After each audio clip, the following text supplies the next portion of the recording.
Hello, my love. I'm so happy you're here with me right now. There are mornings when it's not that we have lost our faith. It's just that we are tired from trying so hard, tired from holding it all together, tired from being strong for everyone else.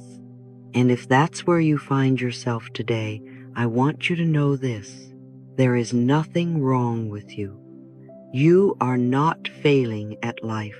You are simply exhausted from carrying more than a human heart was meant to carry alone. So let's make a very gentle agreement, just for this moment together. You do not have to prove anything to me.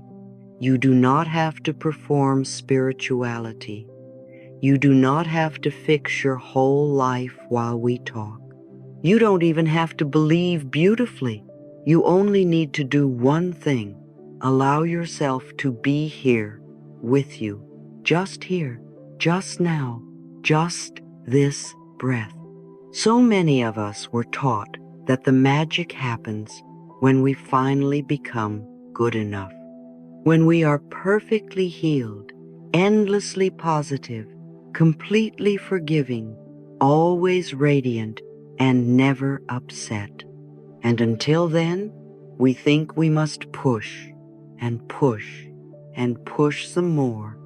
But the truth I have discovered and lived and watched in countless lives is this: the miracle does not arrive when you are good enough.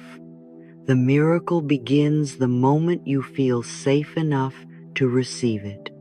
When you are braced, when you are tight, when you are holding your breath on the inside, life can be pouring blessings over you and you won't taste them.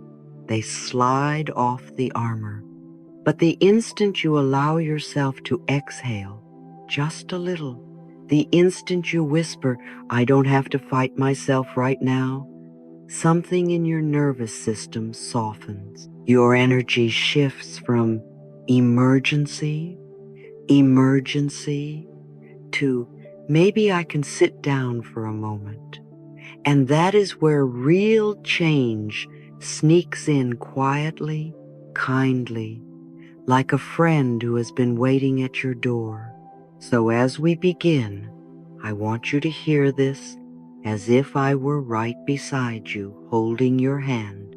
You don't have to impress me. You don't have to impress life.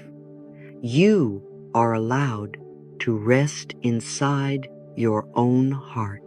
Self-love is not standing over yourself with a whip, shouting, "Do better."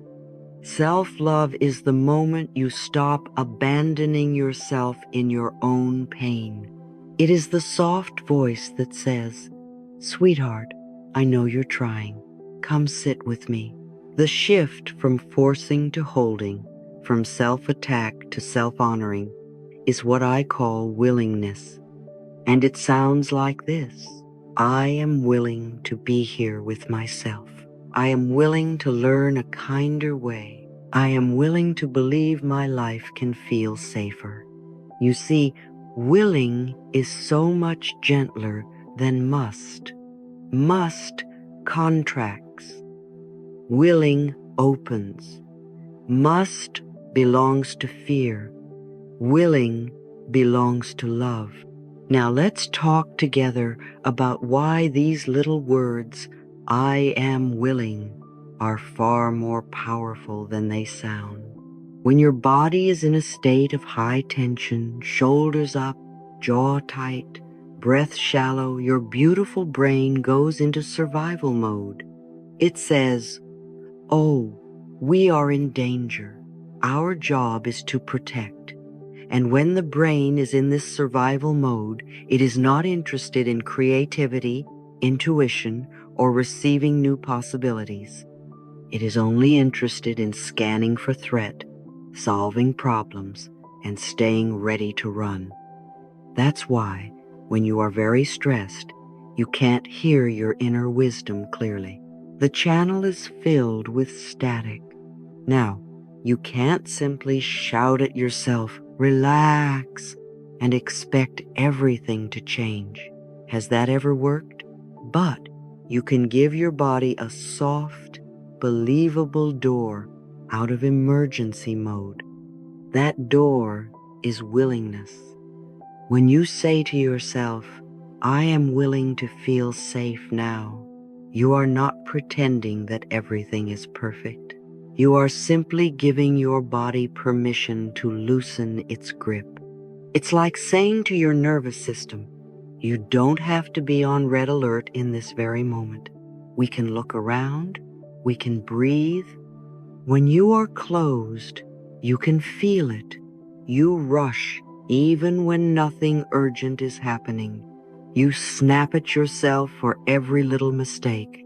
You demand answers right now and feel terrified if you don't have them. You're afraid that if you stop controlling for even a second, everything will fall apart.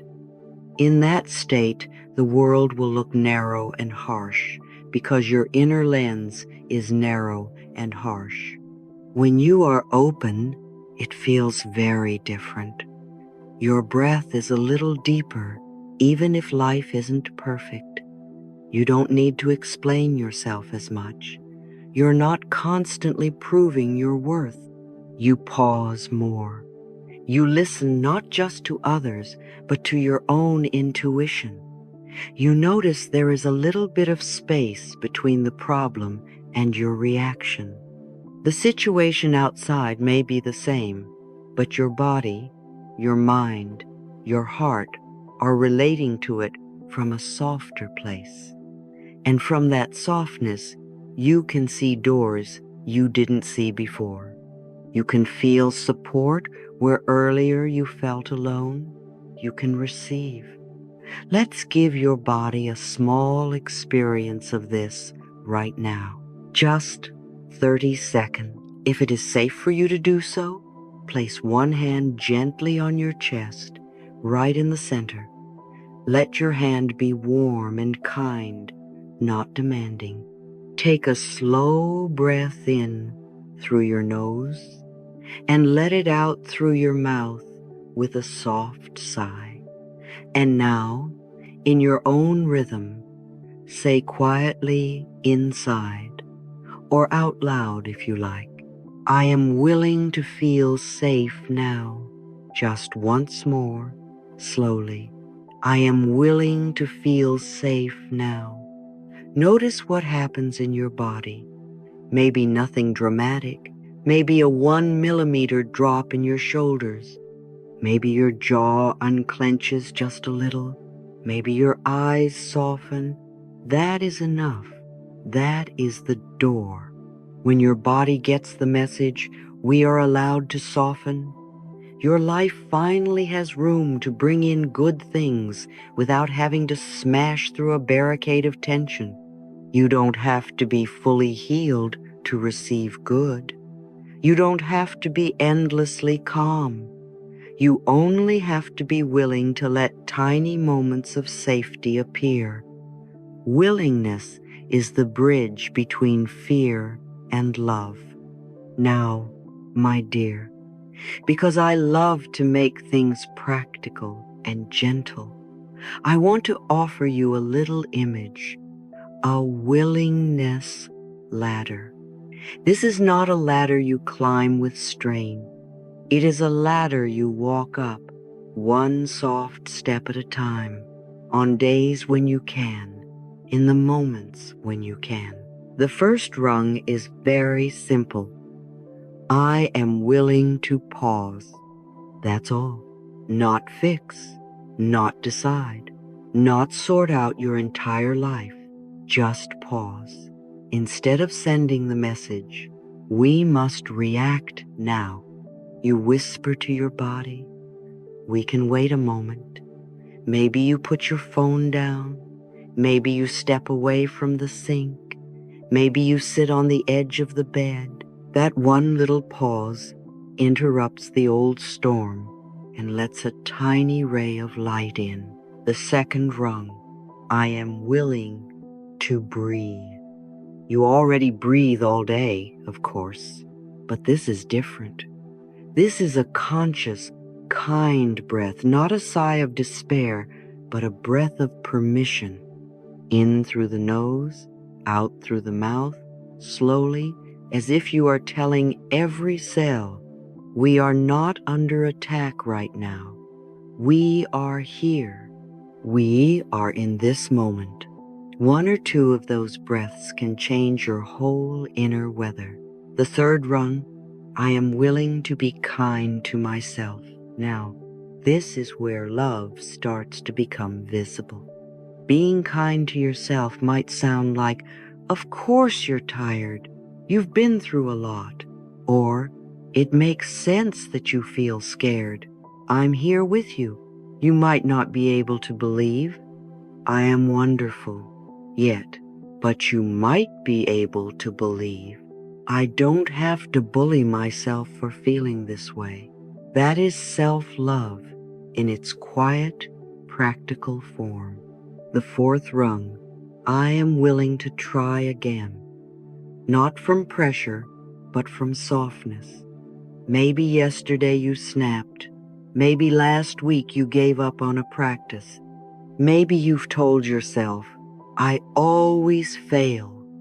On this rung, you simply say, I am willing to take one more gentle step. Healing is rarely a straight line. It's a spiral. You come around to the same lessons from a slightly higher point each time. The willingness to try again keeps you moving without shame. And the fifth rung, I am willing to receive. This one can feel the most vulnerable of all. To receive means to let someone's kindness land, to allow a compliment to stay in your heart for more than 2 seconds, to accept help without deciding you are a burden, to say, yes, thank you, when life offers you a little ease. Many of us are experts at giving and terrible at receiving. But every time you allow yourself to receive something good, no matter how small you are telling the universe, it is safe to send blessings here. This heart is ready. Now, please remember, you do not need to touch every rung every day.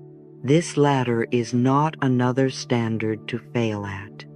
Some days, your nervous system is so tired that the greatest act of love you can manage is rung 1, I am willing to pause.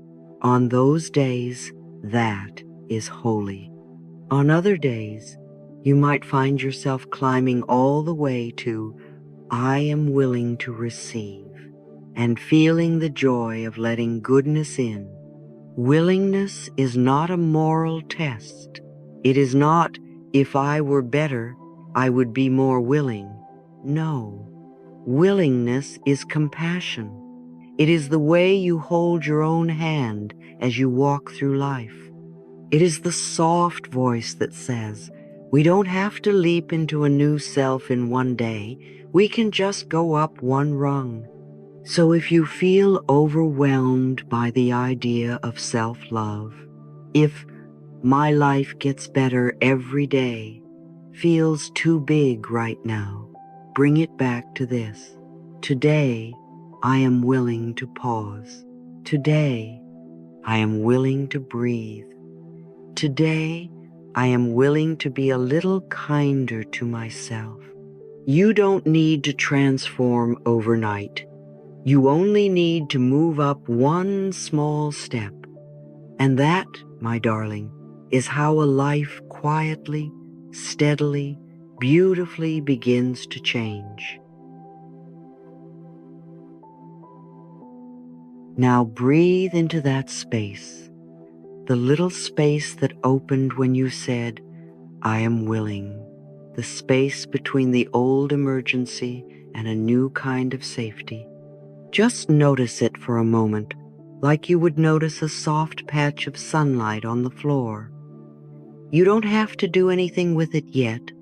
You don't have to understand it. Just acknowledge. Something in me is a little softer than before. That softness, my darling, is where miracles like to enter.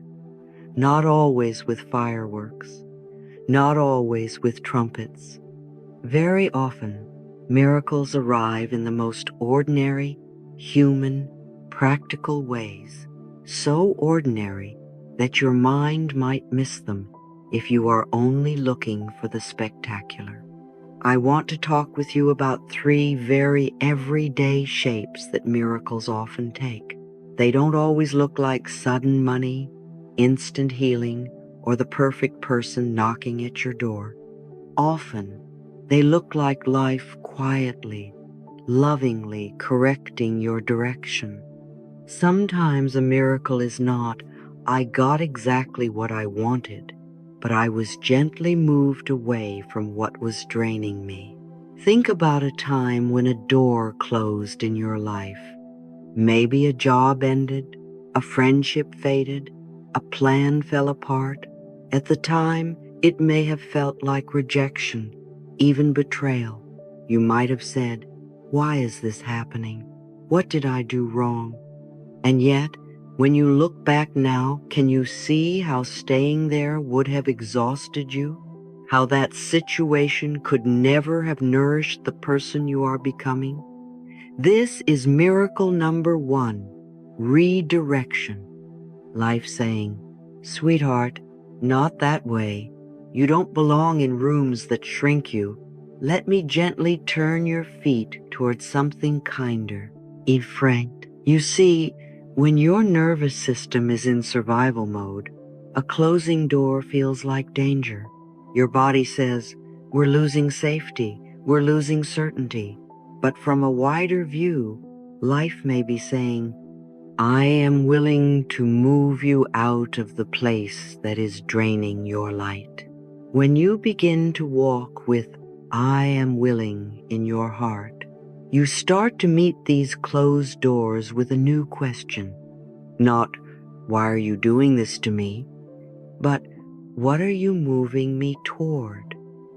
That question alone can transform a heartbreak into an invisible hand on your back, guiding you to the next chapter.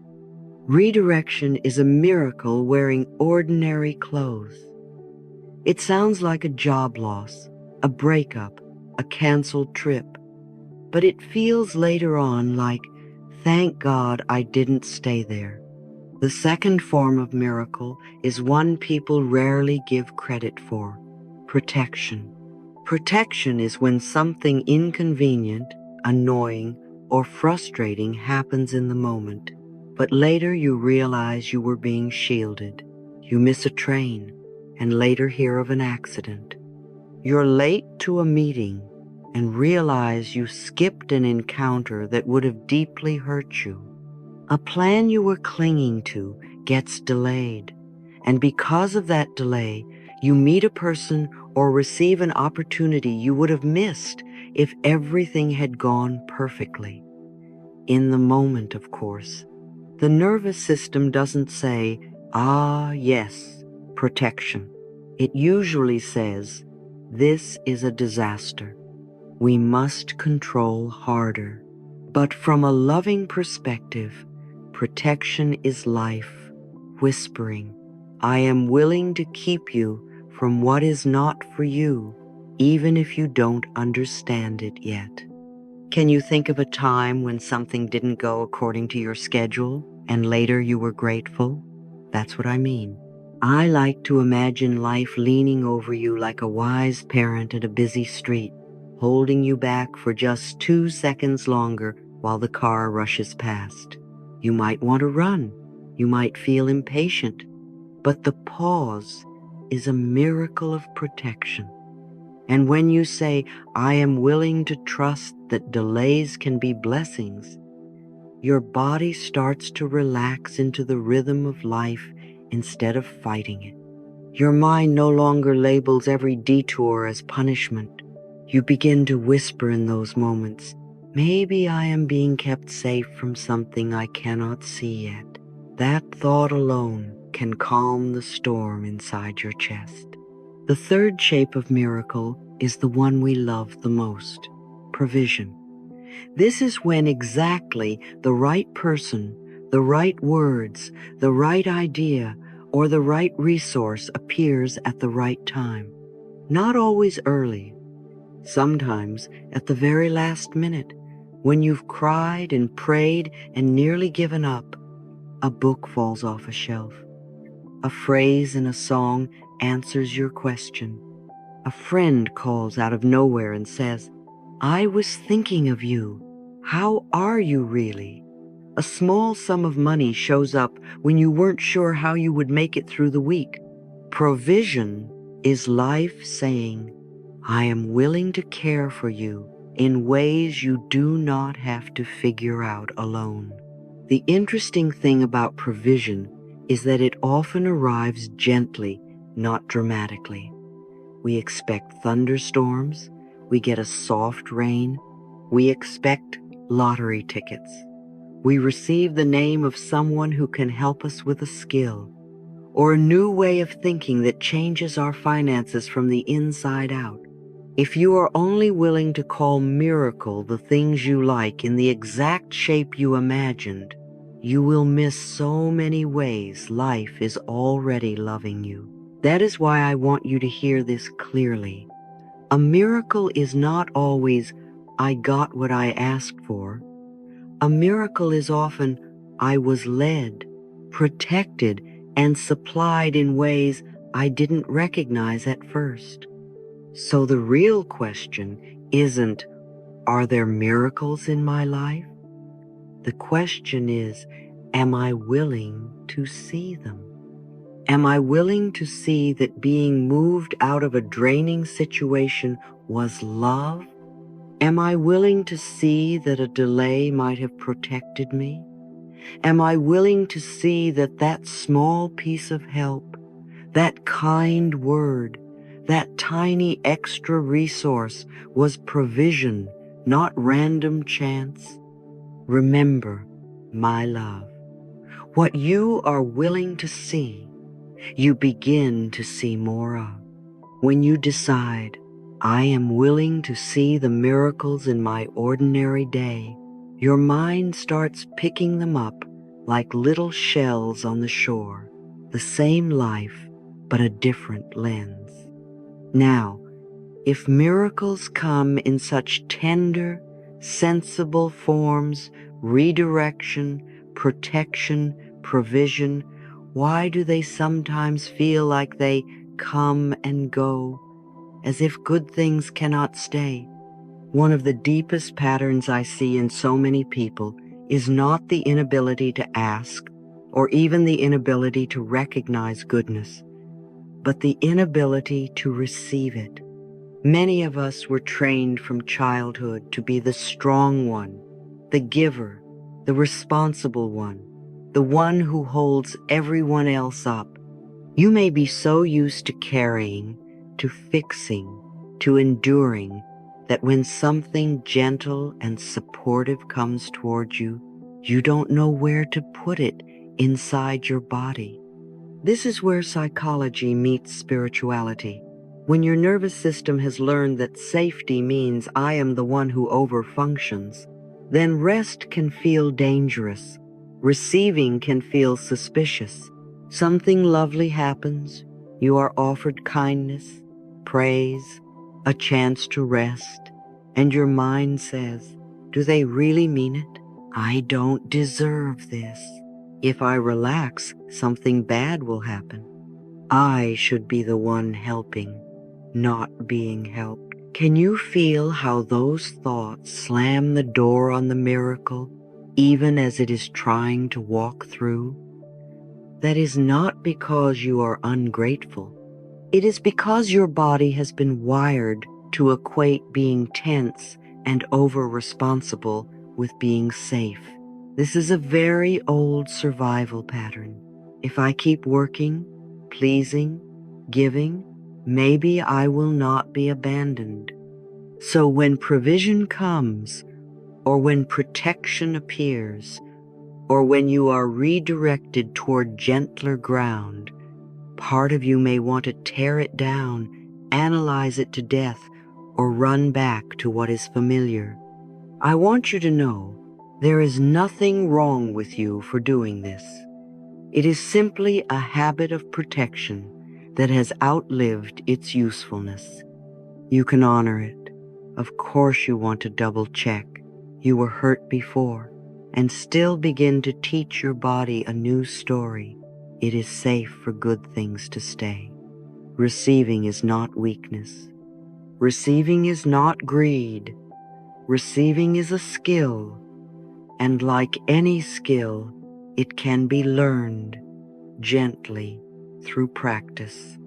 Many people can pour love out until they are empty, but they cannot let one drop land on their own tongue. They give advice, comfort, service, money, time.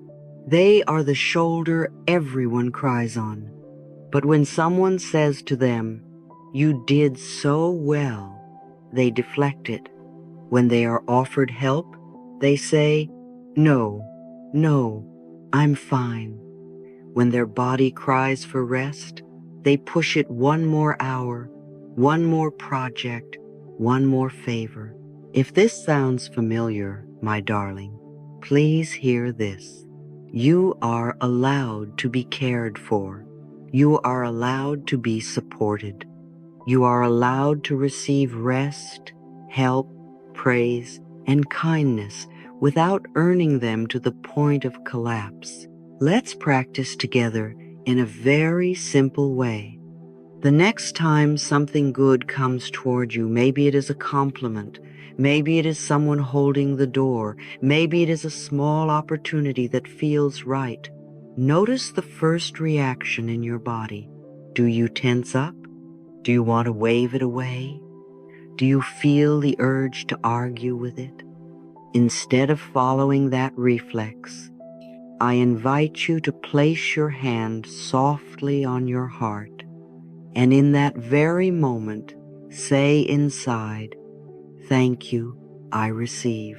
Just those words, "Thank you, I receive." You are not being arrogant.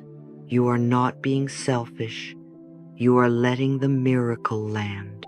You are telling your subconscious, "It is safe for me to let this in." If your mind starts to panic, you can add a second sentence. "It is safe for me to receive." Feel how different that is from the old pattern. "I should be fine," or "Other people need it more," or "This is too much." We are not taking anything away from anyone else by allowing good to reach us. Life is abundant. Your receiving does not deprive another soul. Over time, these tiny practices begin to rewire your inner world. Each time you say, "Thank you, I receive," you are walking one more step up that willingness ladder. You are moving from "I am willing to pause" to "I am willing to receive" in a living, embodied way. Each time you let a compliment land without arguing, each time you accept a helping hand, each time you choose to rest without apologizing, you are telling the universe, "There is room here. There is space here. This heart is open to being cared for." And do you know what happens when a heart becomes safe to receive? Miracles don't have to shout anymore. They don't have to break things or slam doors to get your attention. They can arrive more gently, more frequently, in quieter forms. A timely insight, an easy yes, a smoother path than you are used to. Your softness lets good stay. So let's seal this part of our time together with a tender little ritual. If it feels okay, close your eyes for a moment, take a slow breath in and out. Bring to mind one small good thing that has come into your life recently. It might be tiny, a smile from a stranger, a comforting cup of tea, a moment when you felt understood. Let that memory sit in your awareness for a few seconds, like a candle flame. And now, say gently, "Thank you, I receive." Let your body hear it. Let your cells feel it. And then add, "It is safe for me to receive good things. I am willing to let miracles stay." You don't need to do this perfectly. You don't have to feel completely relaxed for it to work. Remember, we are not forcing anything. We are simply inviting your beautiful system to move from gripping to opening, from guarding to allowing. Every time you choose willingness, willing to see redirection as love, willing to trust protection, willing to notice provision, willing to receive, your life shifts, sometimes by just 1 degree. And yet, that 1 degree, held over days and weeks and months, can turn an entire life in a new direction. So, my darling, as you walk forward from here, I want you to carry this in your heart. Miracles are not always loud. They are often as quiet as a new thought. When you are willing to soften, willing to see differently, and willing to receive, you and life meet in the middle. And that meeting place, that gentle space where you exhale and say, "Thank you, I receive," is where the quiet magic of your new chapter begins. My darling, that may surprise you. So often when people talk about perfect timing, they imagine a universe moving tiny pieces on a giant chessboard, arranging events in a grand, mysterious pattern. And yes, life does have a beautiful orchestration. But there is another side to timing that we don't talk about enough.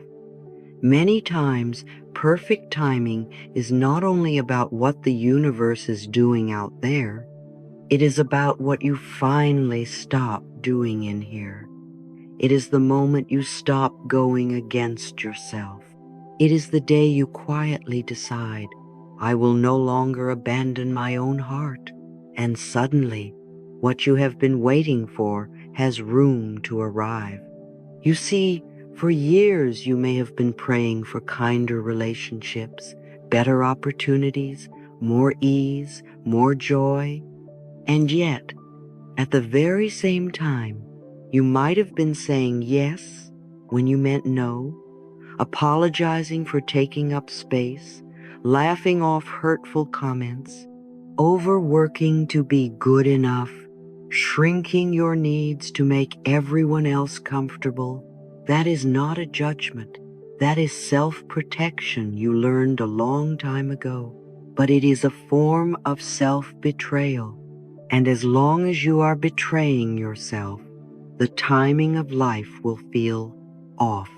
Not because you are cursed, but because the person you are pretending to be is not able to receive what the real you is asking for. Imagine that life has been sending you gentle invitations, people who would treat you well, work that honors your gifts, moments of genuine rest. But the version of you who is still apologizing for existing says, "Oh no, not for me. I should just be grateful for what I have." So the invitation floats away unanswered. From the outside, it looks like nothing ever works out. From the inside, it is simply that the open door doesn't match the old identity that says, "I must struggle to be worthy." So the timing feels wrong because your yes and your truth are out of sync. Perfect timing often begins the day you stop fighting with yourself. The day you whisper to your own heart, "I will not throw you under the bus just to be liked." When you begin to speak honestly about your needs, even if your voice trembles, set a boundary, even if someone is disappointed, Stop apologizing for feeling tired, sensitive, or human. Say, "This is not enough for me anymore," with quiet dignity. You might notice something very interesting. The right people start showing up right on time. The right opportunities appear at the moment you are finally willing to take them seriously. A conversation you've needed for years unfolds in a single afternoon. Did the universe suddenly decide to remember you? No, my love. You stopped walking in the opposite direction of your own well-being. There are blessings that cannot enter a life built on self-betrayal. Not because life is cruel, but because your inner environment is saying, "I will keep choosing what hurts me." The moment you shift that inner contract, when you say, "I am willing to live in a way that feels lighter to my soul," your timing changes. You answer texts more slowly, but more truthfully. You no longer say yes to every demand out of fear. You begin to let some relationships drift, not out of hate, but out of honesty. And suddenly, there is room around you, room for rest, room for creativity, room for miracles. Think of a plant kept in a pot that is too small. You can water it, pray over it, speak affirmations to it, but until you repot it, it cannot grow. When you stop betraying yourself, you are, in a very real way, repotting your life. You give your roots more space. You allow your nervous system to relax. You start to say, "I am willing to be somewhere I can breathe." And as soon as you have that extra inch of space, timing begins to feel different. You meet people you would never have met if you had stayed in those old rooms. You notice ideas you were too exhausted to notice before. So if it feels like good things haven't arrived yet, I invite you to ask a gentle question. Where am I still making my own life heavier than it needs to be? Not to blame yourself, but to become curious. Where are you still insisting on carrying more than your share? Where are you still swallowing your truth to keep the peace? Where are you still criticizing yourself for being human instead of caring for yourself as someone precious? Sometimes the most sacred timing is the moment you stop being the one who hurts you. Now, my dear, I want to give you something very practical, something you can use whenever you feel you are gripping too tightly, a little release ritual. This is not about forcing yourself to let go overnight. It is about creating a gentle doorway from tension to trust. Think of it as a small ceremony you do with yourself to say, "I am willing to put this burden in kinder hands." We will do it together now, step by step. Step 1. Name what you're trying to control. So often, the mind spins and spins because it is holding 100 things all tangled together. The first act of kindness is to make it simple. Take a piece of paper or imagine one in your mind if you cannot write at this moment. At the top, write one sentence. "Today I am trying to control," and then let the truth fill in that blank. You might write, "Today I am trying to control how someone feels about me." "Today I am trying to control the future of my career." "Today I am trying to control whether everyone is happy." "Today I am trying to control my family's reactions." Only one thing, just one. We are not trying to fix your whole life in this moment. We are simply shining a little light on the place where your heart is most tired. Naming it is like setting down a heavy bag and saying, "Oh, this is what I've been carrying." When you see the sentence, pause, take a slow breath. Notice how your body responds when you put those words on paper. You may feel sadness, anger, relief, or even resistance. All of it is all right. You're not doing it wrong. You are just becoming honest with yourself, and honesty is a beautiful form of self-love. Step 2. Ask the deeper question. What am I afraid of if I let go? Control is never random. We cling because we are afraid. So beneath every sentence that begins with, "I am trying to control," there is another sentence beginning with, "I am scared that." This is where we meet the tender child inside who thinks, "If I don't hold this together, everything will fall apart." Under your first sentence, write, "I am afraid that if I let go," and again, let the truth answer. "I am afraid that if I let go, they will leave me. I am afraid that if I let go, I will fail and be ashamed. I am afraid that if I let go, no one will take care of me. I am afraid that if I let go, everything will fall apart and I won't survive." This is not the time to argue with your fear. We are not here to debate whether it is logical. We are here to listen. Your fear is not your enemy. It is a very old protector that learned somewhere along the way that control meant safety. So instead of shaming it, say silently, "Of course you're afraid. You've had to be strong for a long time." When you see those words, "I am afraid that," you might feel a lump in your throat. You might want to cry. Good. Tears are just water washing the doorway. Let them come if they want to. You can place your hand on your heart and say softly, "I hear you. I see you. Thank you for trying to keep me safe."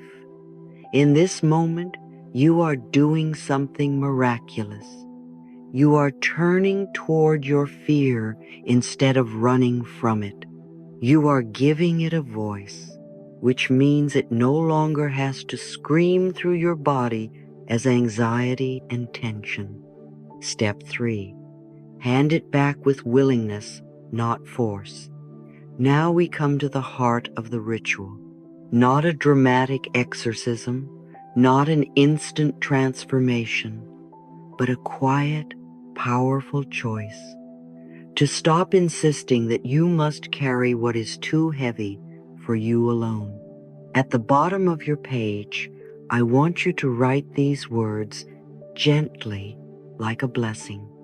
"I am willing to release this." And then another line. "All is well." You may not feel that all is well. You may not fully believe yet that you can release it. That is all right. Remember what we said earlier. Willingness is not perfection. Willingness is the direction of your heart. When you say, "I am willing to release this," you are not claiming that you have already let go. You are opening the door for a higher wisdom within you and around you to help you soften your grip. You might say these words out loud. You might trace them with your finger. You might hold the paper in your hands, take a breath, and imagine placing that paper into a loving pair of hands, whatever love means for you, God, the universe, life, your own higher self. See those hands receiving the paper with absolute calm, as if to say, "Thank you for trusting me with this. You don't have to do it all alone anymore." Let's do it together now, right where you are. Close your eyes for a moment. Picture the situation you wrote about. Feel how your body tenses when you think of controlling it. Then, in your own time, whisper inside, "I'm willing to release this." Notice if your jaw softens even a little. Notice if your shoulders drop half an inch. And now, breathe in slowly. And as you breathe out, let the words, "all is well," move through your body like a gentle wave. Not all is perfect, not all is how I want it, but all is ultimately held. All is ultimately guided. You may need to repeat this ritual many times with the same situation. That's all right. Letting go is not a single cliff you jump off once. It is a path you walk, one step at a time. Each time you write the truth of what you're trying to control. Each time you name the fear underneath it. Each time you say, "I am willing to release this. All is well." You loosen one more thread of the old knot. Remember, letting go is not running away. Letting go is not abandoning your responsibilities, your values, or your life. Letting go is simply returning what was never meant to be carried solely by your nervous system. The outcomes, the timing, the reactions of other people, the entire shape of the future. Letting go means you still show up, you still act, you still love, but without strangling everything in your hands. You may notice that after this ritual, you are no longer obsessively replaying the situation in your mind. You may find that you sleep a little deeper, that your breath is a little freer, that a new idea comes to you that you could not hear when you were in panic mode. This is what happens when you stop gripping the steering wheel so tightly. You discover that the road has been under you the whole time. And here is the quiet secret, my love. Perfect timing often becomes visible only after you release the demand that everything happen on your schedule. When you stop betraying yourself and you stop trying to control what is beyond you, you naturally move into the flow of your own life. Conversations happen at just the right moment because you are no longer forcing or avoiding them. Opportunities arrive when you are rested enough to notice them. Answers come in the shower, in the car, on a walk, because your mind is no longer drowning them with constant effort. So the next time you feel yourself pushing, forcing, trying to bend life to your will, pause. Put your hand on your heart and ask, am I betraying myself right now, or am I honoring myself? Am I trying to control what isn't mine, or am I doing my loving part and letting life do the rest? Then take your paper, write your one sentence, name your fear, and close with, "I am willing to release this. All is well." You don't have to make a loud announcement to the universe. You don't have to be perfect at letting go. You only have to be willing to stop carrying what is crushing your spirit. From that willingness, my darling, timing begins to feel less like a punishment and more like a partnership. You and life walking together instead of against each other. And that, to me, is one of the most beautiful miracles of all. My darling, I want to talk to you now about a word that is often misunderstood: appreciation. So many people think appreciation is a mood that suddenly appears when life is finally good enough. They wait until they feel grateful before they dare to say thank you. But I have found that it works the other way, around. We don't wait for the heart to be soft in order to appreciate. We practice appreciation so the heart can soften. Appreciation is not a performance. It is not a forced smile. It is not pretending you like what hurts. Appreciation, the way I teach it, is a gentle action you take on your own behalf, even on the days when you feel flat or tired or numb, especially on those days. You see, my dear, when you have been hard on yourself for a long time, your heart does not immediately leap into joy when you say, I should be grateful. In fact, that might feel like one more demand. Be positive, be grateful, be happy, and you feel yourself tighten even more. So instead of trying to feel appreciative, I want you to begin to act in ways that are appreciative. You don't have to feel high vibration. You don't have to be excited. You simply stop attacking yourself, and that alone is a miracle. Appreciation, at its most healing, is very quiet. It blesses, it cares, it stops harm. The first kind of appreciation I want you to play with is what I call blessing words. These are simple little sentences that you can sprinkle onto your day like soft light. In the morning, before you check your phone or start thinking of your list, you might say, I bless this day. You don't have to be thrilled about it. You don't have to know how the day will go. You simply choose to stand on the side of life. You might whisper, I bless my home. Even if it's messy or small, you might say, I bless my body, even if it hurts or feels tired. These blessing words are not fake. They are like opening a window in a stuffy room. The air may still be heavy, but now there is a way for fresh air to come in. Then we have gentle care.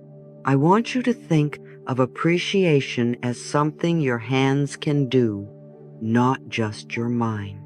When you drink a glass of water slowly, as if you were giving a drink to someone you love, that is appreciation. When you take a warm shower and imagine the water rinsing away the heaviness of yesterday, that is appreciation. When you tidy one little corner, a chair, a table, the space beside your bed, so that your eyes have somewhere peaceful to land, that is appreciation. Not as a project, not as a new 1% system, not as a productivity challenge, but as a little act of friendliness toward yourself. You might say, this is my way of saying, you deserve to breathe a little easier here. And then, my love, there is one of the most powerful forms of appreciation you will ever practice. You stop joining in the attack against yourself. For many years, you may have been surrounded by criticism from family, from school, from culture, and slowly, almost without noticing, you began to repeat those same words inside your own head. You're so lazy. You're behind. You'll never catch up. What's wrong with you? When you join the inner bully, your heart has nowhere to hide. But appreciation means that you are willing to say, no, I will not talk to myself like that anymore. You might not be able to suddenly switch to, I am wonderful and perfect right away. That's all right. You can start with something very small and very honest. I am doing the best I can today, or I am learning, or I am tired, and that's okay. So the next time you hear that harsh sentence rise up, you're so stupid, or you messed it up again, I want you to catch it like you would catch a sharp object before it hits a child. You can gently say inside, "No, we don't speak to ourselves like that anymore." Then offer a softer line, "Sweetheart, you're trying. Let's breathe." Do you see what you are doing? You are turning appreciation into a daily protection practice. You're not waiting for a wave of joy to come and carry you away. You are simply choosing not to throw stones at your own heart. You bless your day. You care for your body in small ways. You interrupt the inner attacks, and over time, the heart, which has been bracing for blows, begins to relax. It begins to trust you. It begins to open. And when the heart opens, feelings of gratitude and joy can finally find a place to land. So you don't have to ask, "How can I be intensely grateful today?" Instead, you can ask, "Where can I stop hurting myself today?" That is appreciation. You don't have to force happiness. You only have to stop adding more pain. And that is something you can begin to do even on the toughest mornings. Now, my dear, since we are talking about appreciation in action, I want to take you into one of my favorite places of healing, the mirror. For many people, the mirror has been a battlefield. It has been a place of inspection, criticism, comparison. You stand there and point out everything you think is wrong. You frown, you sigh, you turn away. No wonder your body feels tense when you catch your reflection. So we are going to transform the mirror into a little altar of willingness, not perfection, not performance willingness. Imagine yourself walking up to the mirror, perhaps in the bathroom or the bedroom. You might feel silly. You might feel shy. That's all right. You don't have to feel ready. You only have to arrive. Look into your own eyes, not your hair, not your skin, not the lines on your face, just your eyes, the windows, the place where the little child inside still lives. Take a soft breath and in a gentle voice, as if you were speaking to a small child who has had a long day, say, "I am willing to love you." We are not saying, "I already love you completely." We are not demanding a feeling that isn't there yet. We are offering a door. "I am willing to love you," says, "I may not know how to do this perfectly, but I am willing to learn. I am willing to stop being your enemy. Let the words fall into your own gaze, even if they feel strange." Then say, "I am willing to listen to you." For many years, you may have silenced your own needs. You pushed through pain. You ignored your intuition. You overrode your exhaustion. So your inner self may not trust that you will hear them. "I am willing to listen to you," tells your own heart. Your feelings matter. Your needs matter. I will not talk over you anymore. And finally say, "I am willing to take care of you." This is such a powerful promise. Not, "I will rescue you with grand gestures," but "I will show up for you in the little ways. I will let you rest. I will feed you. I will protect you. I will speak up for you when necessary." You can even add, "I am learning how to take better care of you every day." Now, as you say these sentences, it is very likely that another voice will pop up inside. You may hear, "Oh, please, this is stupid," or "You don't mean that," or "You'll say this now, and abandon me again later. That is all right. That resistant voice is not your failure. It is your history. It is all the moments when promises were broken, when trust was damaged, when love felt dangerous. So when that voice appears, I want you to smile a little and use a line I enjoy so much. Thank you for sharing. You're not arguing. You're not trying to beat it into silence. You are acknowledging it, and then you gently return to your willingness. You look back into your own eyes and you say again, I am willing to love you. I am willing to listen to you. I am willing to take care of you. Every time you do this, you are choosing sides. You are saying, I stand with myself now. I am on my own team. For many years, you may have felt like life was against you, and, without meaning to, you joined that team. You criticized yourself before anyone else could. You gave up on your desires before anyone could reject them. Mirror work with I am willing is how you quietly change teams.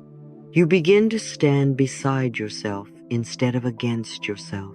You do not have to spend an hour in front of the mirror.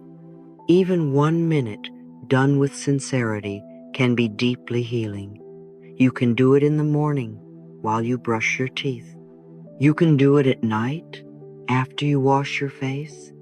You can even just catch your reflection in a window during the day and whisper inside, I am willing to be kind to you.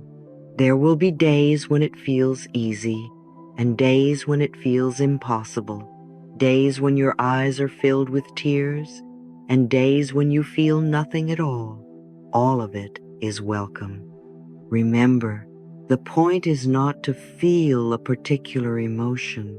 The point is to keep showing up, to keep offering your willingness, to keep saying, I am here and I am learning how to love you. And as you do, something beautiful begins to happen. The world responds. The more you stand on your own side, the less you tolerate cruelty. You speak up a little sooner. You leave certain environments a little quicker. You rest before you collapse. You say yes to help. You say no to what harms you. Life starts adjusting, not because it suddenly became kind for the first time, but because you now allow kindness to reach you. When you stand in front of the mirror and say, I am willing to love you, I am willing to listen to you, I am willing to take care of you, you are sending a signal out into the universe. I am ready to be treated with respect. I am ready to be supported. I am ready to be met with gentleness. And life hears that. Life always hears the way you treat yourself. So, my dear, you don't have to force big feelings today. You don't have to be wildly grateful or endlessly joyful. You can begin with 3 simple actions.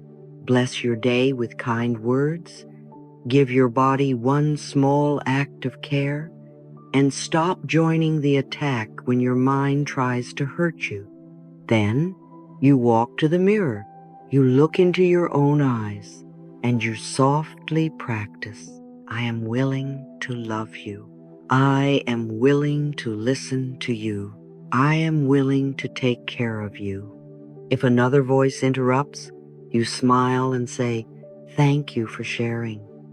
And you come back to your willingness again and again and again. This is how a life becomes softer. This is how miracles find you, not through perfection, not through pressure, but through the quiet, daily decision to stand with yourself.